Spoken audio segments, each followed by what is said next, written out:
Olá, tudo bem com você? Seja bem-vindo a mais um vídeo em nosso canal INSS Simplificado. Pessoal, o STF está retornando ao julgamento da revisão do histórico contributivo do FGTS de todas as aposentadorias do INSS. Então, Alexandre de Moraes, ele atende parte do recurso do INSS e da Advocacia Geral da União. A tese permite a inclusão das contribuições feitas antes de julho de 1994 no cálculo da aposentadoria. O Supremo Tribunal Federal começou a votar nessa última sexta-feira os recursos protocolados pelo Instituto Nacional do Seguro Social, INSS, e pela Advocacia Geral da União para o esclarecimento da decisão da Corte que julgou constitucional a revisão do histórico contributivo do FGTS em 1º de dezembro do ano passado. Os ministros devem declarar seus votos em plenário virtual até o próximo dia 21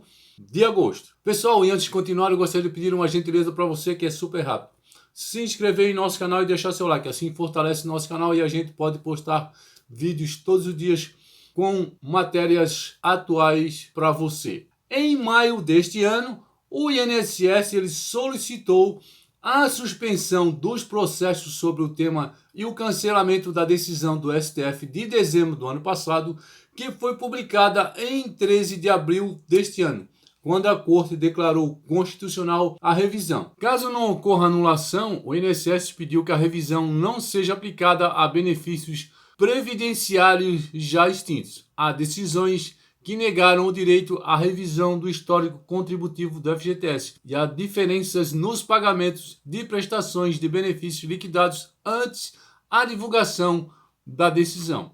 No documento, o Instituto argumentou que apenas após avaliação do recurso será viável determinar a quantidade de benefício e ser examinados, estimar o impacto financeiro, avaliar as condições estruturais exigidas para acatar a decisão e elaborar um cronograma de implementação realizável. Há o risco com este cenário de colapso no atendimento dos segurados pelo INSS, em razão do incremento exponencial do número de pedidos de revisão, o que naturalmente ocorrerá devido à grande repercussão do tema na mídia, disse o INSS. Também em maio, a Advocacia Geral da União pediu, além da suspensão dos julgamentos, que a decisão tenha efeito somente após transitada em julgado.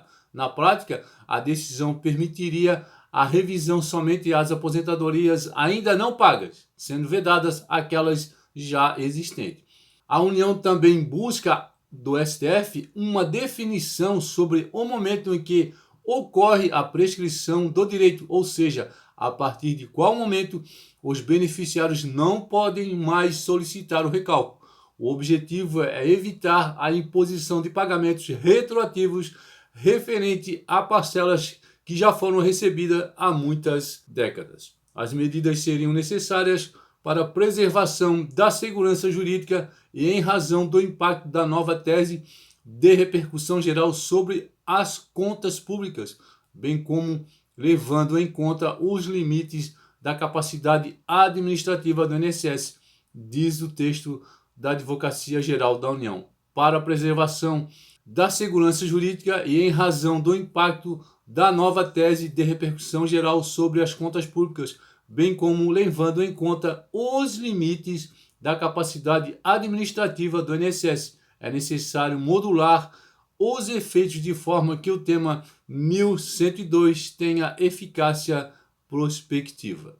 Suspensão dos processos. 2 meses depois, em 28 de julho, o ministro Alexandre de Moraes suspendeu todas as ações relacionadas a esse assunto, por considerar sensato suspender os processos em andamento em instâncias inferiores até que a decisão final do recurso seja proferida pelo tribunal.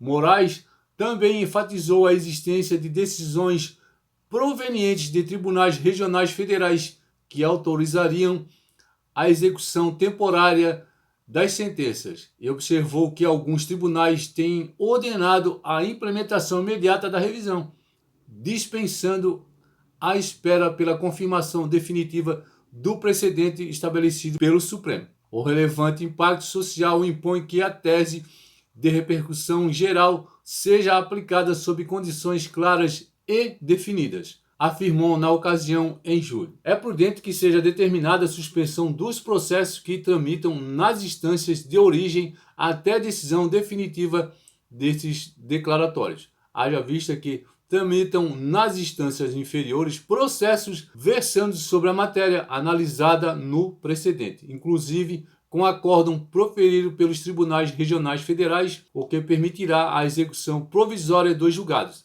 até porque alguns tribunais têm determinado a implantação imediata da revisão sem aguardar o trânsito em julgado desde precedente. Por outro lado, o relevante impacto social impõe que a tese de repercussão geral seja aplicada sob condições claras e definidas, afirmou o ministro. Julgamento retomado. Nesta última sexta-feira, dia 11, ao ser retomado o julgamento, o ministro Alexandre de Moraes ele atendeu parte dos recursos a fim de modular a decisão do STF de dezembro do ano passado. No documento, o magistrado defende 2 pontos. O primeiro é que benefícios distintos, aqueles que estiveram em vigor, porém, devido às mudanças legislativas, foram abolidos ao longo dos anos e agora não têm mais aplicação, não podem ser mais revistos. O segundo é a proibição da revisão retroativa a parcelas já pagas ou quitadas por força de decisão judicial já transitada em julgado. Quanto a este último ponto, as correções das próximas parcelas devem ser feitas levando em consideração 1º de dezembro de 2022, quando o STF declarou constitucional a tese. Esse entendimento prestigia o princípio da inafastabilidade da jurisdição, que não pode prejudicar aqueles que recorreram ao Poder Judiciário, escreveu o ministro. Isso significa que os indivíduos não poderão reivindicar a reavaliação de suas aposentadorias referente a parcelas que foram recebidas antes de dezembro de 2022, nos casos em que o sistema judiciário já havia negado o direito à revisão abrangendo o histórico completo. Moraes levou em conta que até o pronunciamento do STF não existia um parâmetro definido sobre o assunto, deixando a critério de cada magistrado determinar se a revisão era possível ou não. A decisão, no entanto, determina parâmetros para o recálculo a partir de dezembro de 2022. O julgamento pode ser reagendado caso alguns ministros solicitem destaque para o seu voto. Neste cenário, a sessão precisa ocorrer fisicamente no plenário, em uma nova data a ser determinada pelo STF. Quando a Corte concluir o julgamento, não há mais possibilidade de recursos para o processo, se os aposentados forem favorecidos pela decisão do STF. Isso não implica automaticamente que eles receberão o reajuste.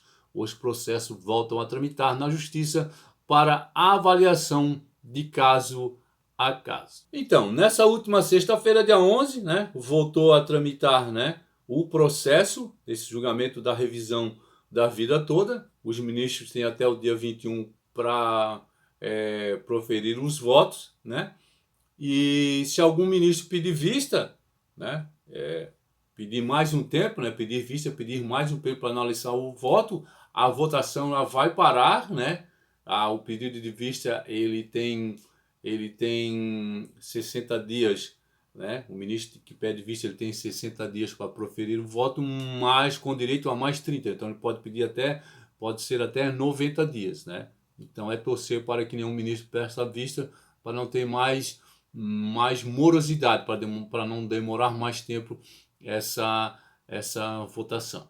Tá certo? Espero que vocês tenham gostado desse vídeo sobre a revisão da vida toda e a gente se encontra num próximo vídeo, se Deus quiser.